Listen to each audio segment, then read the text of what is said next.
Bonjour, bonjour. Alors, aujourd'hui, nous allons parler de comment préparer les rentrées scolaires de tes enfants sans déprimer, sans perdre le sommeil.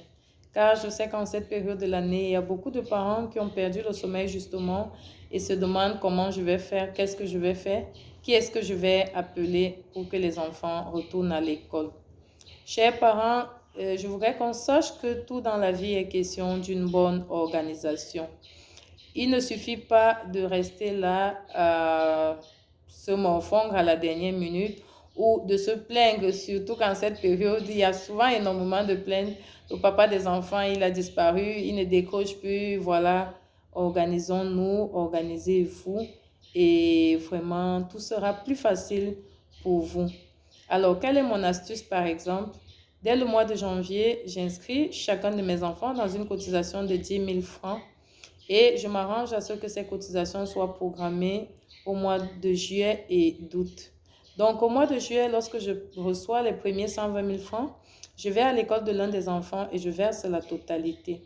Ce qui me permet d'inscrire l'enfant, de payer la première tranche et même d'engager déjà la seconde tranche. Au mois d'août, je reçois encore 120 000 et je fais pareil. Du coup, il me reste seulement à gérer les fournitures scolaires. Encore que même pour les fournitures scolaires, j'ai une astuce qui consiste en quoi? L'argent que je dépense pendant les 9 mois de classe au quotidien pour le taxi, le goûter, la cantine des enfants. Lorsque les enfants sont en vacances, je mets cet argent dans une caisse tous les jours et c'est justement cette caisse-là que je casse en fin août et c'est avec cet argent que j'achète les fournitures scolaires. Du coup, j'ai jamais de stress en période de rentrée scolaire. Les enfants vont à l'école aisément. Et puis, tout ce qui me restera à faire, ce sera terminer les pensions entre le mois de novembre et décembre. Et dès janvier, j'inscris à nouveau les enfants dans des cotisations et je relance. Donc, vous pouvez choisir, par exemple, si vous faites des cotisations comme moi, de verser même de l'argent dans la caisse scolaire et puis en août, vous aurez un certain montant.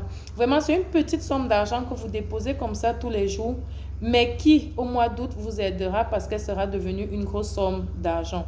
Si vous êtes un petit commerçant ou une petite commerçante, vous achetez une caisse, vous jetez en bas de votre lit et puis chaque vendredi, chaque week-end par exemple, vous décidez d'y mettre 1 000 francs, 2 000, 2 500 en fonction de vos revenus. Je vous assure qu'au mois d'août, cet argent vous aidera pour les rentrées scolaires. Donc, il y a des petites astuces comme celle-là qui vous allègent la vie parce que trop de soucis aussi, c'est l'AVC. L'AVC se balade là-dehors et cherche seulement chez qui il va aller. Donc voilà, portez-vous bien. Bisous.